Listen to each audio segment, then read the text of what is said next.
श्री स्वामी समर्थ. श्री स्वामी समर्थ. श्री स्वामी समर्थ महाराज यांच्या प्रकटीकरणाच्या लीला आपण ऐकत आहोत. प्रकटीकरण झालंय, त्याचे 3 भाग झाले, पण ज्यांच्या समोर झालं ते विजय सिंग यांच्याबरोबरच ते लीला करत आहेत. त्यातला 4था भाग आज आपण ऐकणार आहोत. ते दोघं जण खेळताना मात्र जणू नभीच्या रविचंद्राने त्या खेळात सहभाग घेतला होता. श्री स्वामी समर्थ सूर्याच्या सान्निध्याने भक्त विजय सिंग चंद्राप्रमाणे प्रकाशमान झाला होता. श्री स्वामी समर्थ महाराज सहज लीलेने मौज करीत होते. विजय सिंग या लीला खेळाने भारावून गेला होता. गोट्यांचा तर म्हणता म्हणता ढीग झाला होता. विजय सिंग समर्थांना हात जोडून विनवू लागला की अहो, आता आटोपा हा खेळ. आता खेळण्यासाठी माझ्या अंगात यत्किंचितही बळ राहिले नाही. हा सगळा खेळ तुमचाच आहे, तुमचाच जय झाला आहे असे मी मान्य करतो. जीव प्राणी हा आयुष्यातील फोलपणाच्या जाणीवेने सावध होऊन भगवंतांची आर्ततेने आळवणी करतो तेव्हाची ही स्थिती. असे म्हणतात सस्मित वदन स्वामी समर्थ हे खेळ आटोपल्याच्या मुद्रेत उभे राहिले. त्या क्षणीही त्यांच्या दोन्ही हातात गोट्या होत्याच. त्यावेळी एका गोटीचे रूपांतर कमंडलूमध्ये झाले. समर्थांनी दुसरी गोटी त्या कमंडलूमध्ये ठेवली. हे पाहून विजयसिंग हर्षित झाला. त्याला महाराज म्हणाले, तू हा कमंडलू तुझ्याकडे ठेव. पुढे नंतर तुला जो एक खेळ खेळावयाचा आहे त्यासाठी हा उपयुक्त ठरेल. याचा उपयोग आपण मग बरीच वर्षे करू. श्री कृपा झाल्यावर श्री स्वामीसुत महाराजांनी जे कार्य अक्कलकोटमध्ये केले त्यासाठी त्यांना 700 वर्ष आधीच श्रींनी हा आशीर्वाद दिला होता. बरे असे म्हणून विजयसिंगाने त्या कमंडलूचा स्वीकार केला. आपल्याला भविष्यात केव्हा तरी उपयोगी पडू शकणाऱ्या या दिव्य वस्तूंच्या प्राप्तीने तो खूप आनंदी झाला. दयाघन भगवंत श्री स्वामी समर्थ त्याला म्हणाले, आता तुला सांगतो ते ऐक. वटवृक्षातळी हा गोटी खेळ खेळावा, ऐसे निरंतर करावे, आनंद साजरा करावा. ही अशी सूचना ही महाराजांच्या प्रकटीकरण जयंतीच्या दिवशी वडाखाली श्री स्वामी मठात गोटी खेळ खेळण्याच्या संदर्भातली आहे. वटवृक्षातळी उभयतांनी मांडलेला गोटी खेळाचा डाव किमान 3 तास चालू होता. या खेळामुळे विजयसिंगाला जो क्षीण आला होता तो जाणवण्या इतपत होता. कृपाघन भगवन मूर्तीने कृपादृष्टीने विजयसिंगाकडे पाहताच त्याचा अवघा क्षीण निघून गेला. अंगामध्ये सामर्थ्य सळसळले. एका अद्भुत शक्तीच्या संचरणाने भारावलेला विजयसिंग आनंदाने नाचू लागला. तेवढ्यात श्री स्वामी समर्थ त्याला म्हणाले, येथे चण्या हरभऱ्याचे शेते फार आहे, तिथे जाऊन चणे घेऊन ये बरे, म्हणजे बसून खाऊया. या स्थळी मी बसून राहतो, जा त्वरेने जा. विजयसिंग त्वरित धावत निघाला. काही वेळात तो परत आला. हरभऱ्याच्या रोपांचा ढीग त्याने पुढ्यात आणून ठेवला. त्यातील दाणे वेचून काढत तो कमंडलूमध्ये ठेवू लागला. श्री स्वामी समर्थ महाराज मोठ्या आनंदाने कमंडलूतले चणे काढून खाऊ लागले आणि विजयसिंगालाही स्वतःच्या हाताने भरवू लागले. जे स्वतः जगतपती, जगाचा मालक, नियंता, प्रत्यक्ष परब्रह्म, भगवन मूर्ती श्री स्वामीराया आपल्या प्रिय भक्तास आपुलकीने भरवित होते. तेव्हा तृप्त भावाने विजयसिंग म्हणाला, किती गोड हे चणे, कधीच नाही मी असे पाहिले. माझे मन या चण्याच्या सेवनाने अगदी तृप्त होऊन गेले आहे. त्याचे काय वर्णन करावे. कमंडलूमध्ये चणे तर जमलेलेच होते, त्यातच गोटीही होती. श्री स्वामी समर्थ महाराजांनी ते सर्वच चणे घेण्याचा आग्रह विजयसिंगाकडे धरला व ते वटवृक्षाकडे पाहू लागले. तदनंतर त्यांनी काय करणी केली व वटवृक्षाला कसा आशीर्वाद दिला तो सावध चित्ताने ऐकावा. तू कलियुगात पूज्य होशील. सकळ नारी नरजन तुला पूजतील. तुला प्रदक्षिणा घालणाऱ्या भक्तजनांचे मनोरथ मी पुरवीन. हा वृक्ष जेथे असेल त्याच्या सन्निधीच माझा अखंडितपणे वास राहील. माझ्या स्थानावर हा वटवृक्षच असेल. हे आशीर्वचन उच्चारल्यावर ते स्वतः विजयसिंगाचा हात धरून त्याच्या समवेत आनंद स्थितीत वडाच्या झाडाला प्रदक्षिणा घालू लागले. काही प्रदक्षिणा झाल्यावर विजयसिंग म्हणाला, आपण बराच काळ हा खेळ खेळलो, आता आपण मुक्कामस्थळी आपल्या घरी जाऊयात. त्याची प्रार्थना श्री स्वामीदेवांनी मान्य केली. परंतु त्यांनी या आपल्या भक्तासमोर एक विचार प्रतिपादित केला, तो असा की मी तुझ्या घरी येईन खरा, जेव्हा तुला लोक माझ्याविषयी प्रश्न विचारशील तेव्हा तू काय उत्तर देशील. विजयसिंग बदला, आपण सांगाल तेच मी सांगेन. ठीक आहे, जे मी सांगतो तेवढेच तू बोलावे, किंवा मला विचारशील तेव्हा तुला मी समजावून सांगेन. लक्षातही आणून देईन. महाराजांनी विजयसिंगाला समजावले. तो म्हणाला, समोरची व्यक्ती जो प्रश्न विचारील त्याला अनुसरून त्यावेळी मी उत्तर देईन. यावेळी विजयसिंग आपल्या घराच्या दिशेने चालत असताना श्री स्वामी समर्थांनी त्याच्या खांद्यावर आपला हात ठेवला होता. दोघे रमतगमत चालले होते, आनंदात होते. म्हणजे आता विजयसिंग जो मार्ग चालणार होता तो श्री स्वामी समर्थ कृपावंताने आखून दिलेला पथ व पंथ ठरणार होता.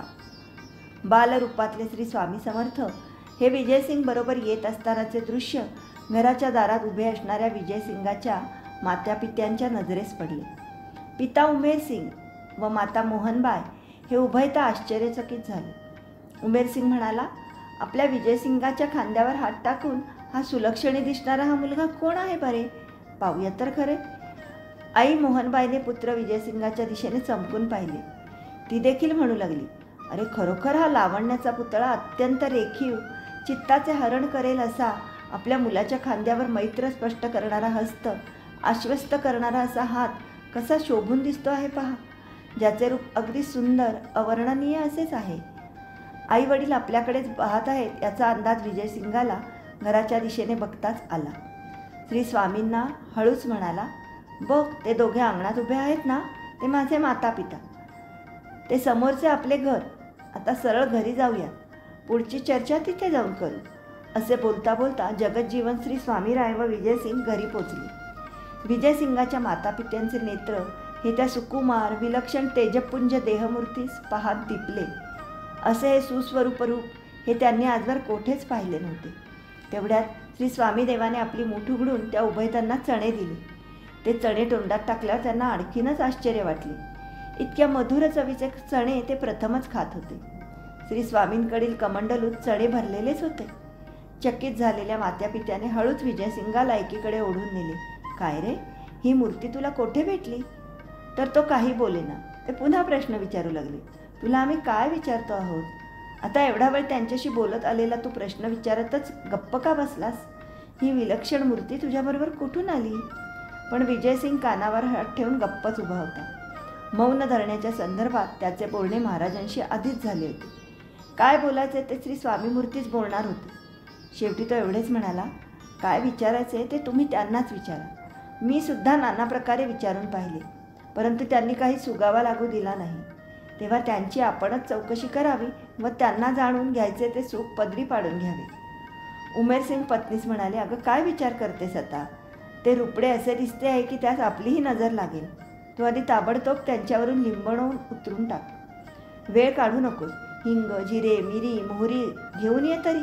उतरवून टाक त्यांच्यावरून झडकरी. वेळ का काढतेस?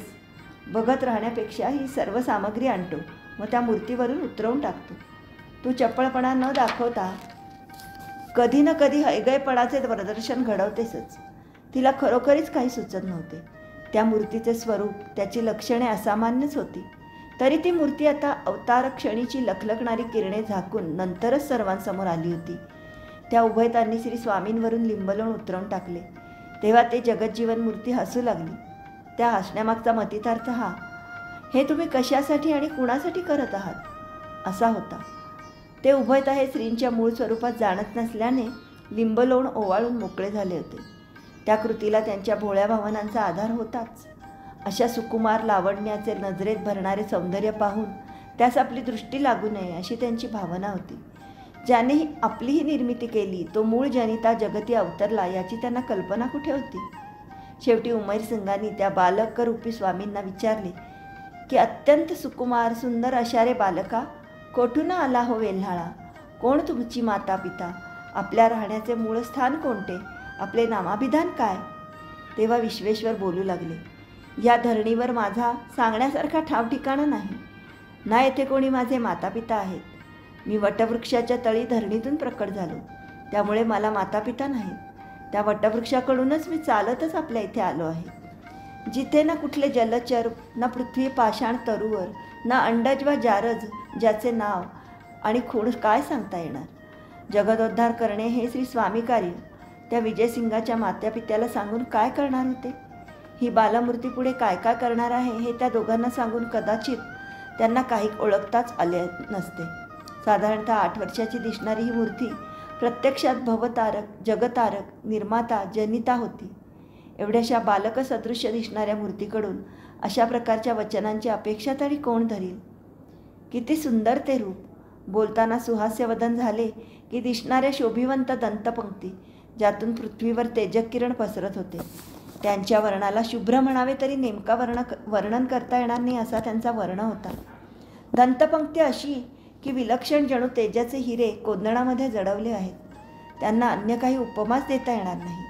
त्या बालकाच्या मुखातून जी वचने निघाली तेव्हाचा तो त्या जगद्भूषणांचा ध्वनी ऐकून मनाला शांतता प्राप्त झाली. त्यावर श्री स्वामींच्या मायेचा प्रभाव इतका पडला की मूळ स्वरूपाच्या दर्शनाचा विचार मनातून उडून गेला व हे किती सुकुमार बालक आहे असे म्हणून ते स्वामी कायेच्या जवळ जाऊन त्यास कुरवाळू लागले. त्यांची मृदू कोमल शरीर काया स्पर्शिल्यावर तर त्यांनी त्या रूपाचे आणखीनच कौतुक सुरू केले. अत्यंत मनोहर, कमनीय सुंदर रूप, कमलनयन, कोमलांगी शरीरावयव व अगदी पुष्पासमान कोमलता, जणू शरीरास अनंत रत्नसमुदायांचा वेढा पडला आहे असे पसरलेले तेज, पाहत राहावी अशी नाभी, चटकन श्री विष्णूचे रूप म्हणावे की प्रत्यक्ष निर्माता ब्रह्मदेवच अवतरला आहे म्हणावे.